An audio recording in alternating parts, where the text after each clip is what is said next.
Hello అండి, అందరికీ నమస్కారం. మీరు చూస్తున్నది పొలంలో ప్రయాణం. పేరు శ్రీకాంత్ రెడ్డి. మనం ఈరోజు కనకాంబరాల సాగు విధానం గురించి తెలుసుకుందాము.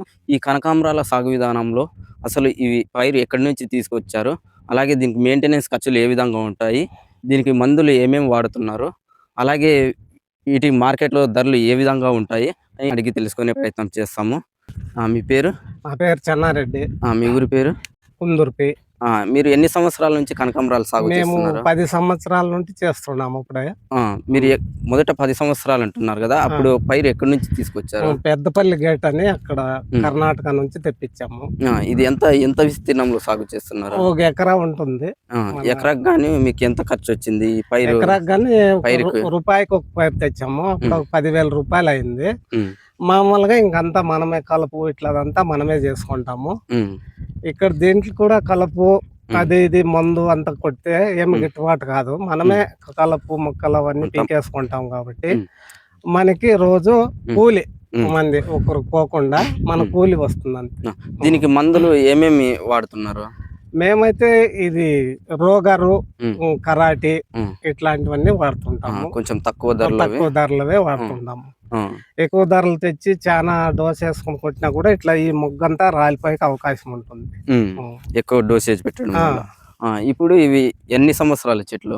ఇవి 2వ సంవత్సరం చెట్లు. ఇవి 2వ సంవత్సరం. అవి మళ్ళీ 10 సంవత్సరాల కిందట అవి అయిపోయిన తర్వాత ఇవి పీకేసి మళ్ళా తెచ్చి నాటుకోవడము. ఇవే మొక్కలు మనవే, మన పైర్లో పుట్టినవే నాటుకోవడం. ఈ కనకాంబరాలు 1 ఎకరా ఉన్నది అంటున్నారు కదా, 1 ఎకరానికి కలిపి ఎంత దిగుబడి వస్తుంది? 1 ఎకరాకి కలిసి రోజుకు 600 లెక్కేసినా కూడా నెలకు వచ్చేసి ఒక 16,000 అట్లా వస్తుంది. ఎన్ని కేజీలు పూలు అవ్వచ్చు ఒక రోజుకి? ఒక రోజుకి 2-3 కేజీల దాకా వస్తారు. 2-3 కేజీలు. మొత్తం ఇది మార్కెటింగ్ మీరే చేస్తున్నారా, లేకపోతే మార్కెట్ మనకి దగ్గరలో లేదు కాబట్టి మన కుందుర్పులోనే ఒక్కొక్కరికి కేజీ, అర్ధ కేజీ, 2 కేజీలు ఇట్లా ఇస్తుంటాం. 1 కేజీ ధర ఎంత ఉంటుంది?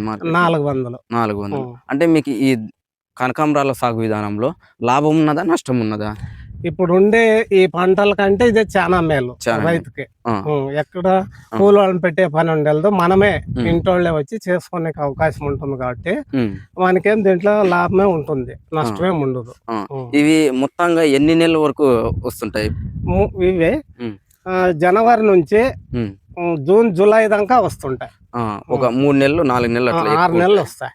6 నెలలు. ఒక నెలకి ఎంత దిగుబడి రావచ్చు? ఒక్క నెలకి 15-16 వేల దాకా వస్తుంటాం. 16,000 అంటే 16,000 అంటే మీరు ఇంకా ఏమన్నా ఇతర ఖర్చులు, కూలీల ఖర్చులు? ఇతర ఖర్చులు ఉంటాయి. మనము ఎక్కువ కూలి పెట్టాం కాబట్టి ఎంత వచ్చినా మనకే ఉంటుంది. అయితే ఇది లాభదాయకంగానే ఉంది. లాభదాయకంగానే ఉంటుంది, నష్టమేం కానరావడం లేదు.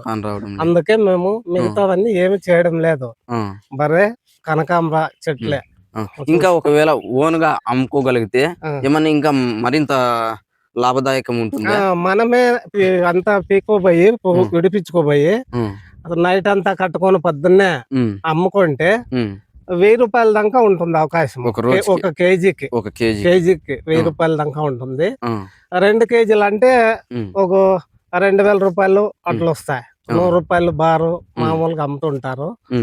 ఆల్రెడీ మనము 70-80 అమ్మినా కూడా ఒక 1,500 అన్న వస్తుంది.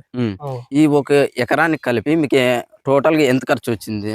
టోటల్ ఖర్చు వచ్చేసి మేమైతే ఏం పెట్టలేదు, ఊరికే పైరోడ్ తెచ్చి పెట్టుకోండి అంతే. మిగతాదంతా మనమే సొంత కష్టం చేసుకుంటాం కాబట్టి ఇంకేం వేరే ఖర్చు ఏది పెట్టలేదు. ఏం పెట్టలేదు. ఎరువులు గానీ అట్లాంటి ఎరువులు కూడా పెట్టలేదు.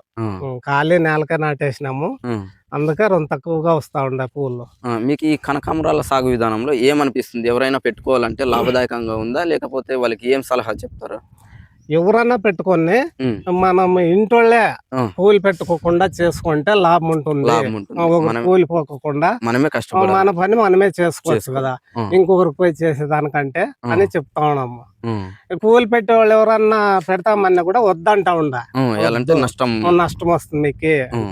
వాళ్ళ కూలి వాళ్ళు వచ్చి పీకితే మిగిలేదు అంటాను. ఓవరాల్ గా మీకు ఈ 1 ఎకరానికి కలిపి ఎరువులు అట్లా ఏం చల్లుకోలేదు అయితే. అసలు ఎరువు అనేది ఏమి వేయలే, గవర్నమెంట్ ఎరువు కానీ ఏది వేయలే. నీటి యాజమాన్యం ఏ విధంగా ఉంటుంది? ఈ సంవత్సరం నీళ్ళు అనేవి తక్కువైపోయినాయి, చానాను నిలబడిపోతా ఉండ బోర్లు, అందుకే కొంత పువ్వు కూడా తూకాలు రావడం లేదు. ఈ కాము బాగా సైజు జంపు వస్తే తూకం బాగా వస్తాయి, కొంత సన్నగా వస్తా ఉండ కాబట్టి తూకం కూడా రావడం లేదు ఈసారి. నీళ్ళు అయితే ఈ సంవత్సరం బతుకున్నా లేకుండా బోర్లు నిలబడిపోతా ఉండవి.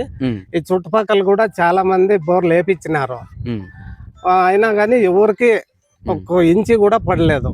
అందుకే మనం కూడా పాయింట్ పెట్టించి ఊరికే ఉన్నాము, వాళ్ళకందరికి పడలేదు లేప ఏడ అంటాన్ని. నీళ్ళు అయితే పడడమే లేదు. మన నీళ్లు ఇంకా బాగా దిగుబడి వచ్చాయి. నీళ్లు ఉంటే బాగా తొంపగా ఉంటే బాగా తూకాలు వస్తాయి, పువ్వు కూడా బాగా ఇడుస్తా ఉండే. అదే ఇప్పుడు వాడముఖంగా ఉన్నాయి, వాడినా అవి అప్పుడే. ఇవి కూడా ఇంకా ఈ నెలంతా ఉంటే ఎక్కువ అయిపోయి చాలా వాడిపోతా ఉన్నాయి. ఓకే, నమస్కారం. ఇలా కనకాంబరాలు సాగు చేస్తే సొంతంగా చేసుకోగలిగితే లాభాలు ఉన్నాయి, లేకపోతే నష్టాలు ఉండే అవకాశం ఉంటాయి. కాబట్టి ఎవరైనా చేసుకునే వాళ్ళు అయితే సొంతంగా ఇంటి వాళ్ళే చేసుకుంటే లాభంగా ఉంటుంది. దీనికి ఏమి ఎక్కువ మెయింటెనెన్స్ ఖర్చులు అట్లా ఏమీ ఉండవు. ఇది ఈరోజు కనకాంబరాల సాగు విధానం గురించి. ముందుగా మన ఛానల్ చూస్తున్న వాళ్ళు సబ్స్క్రైబ్ చేసుకోండి, అలాగే ఫాలో చేయండి, లైక్ చేయండి, షేర్ చేయండి.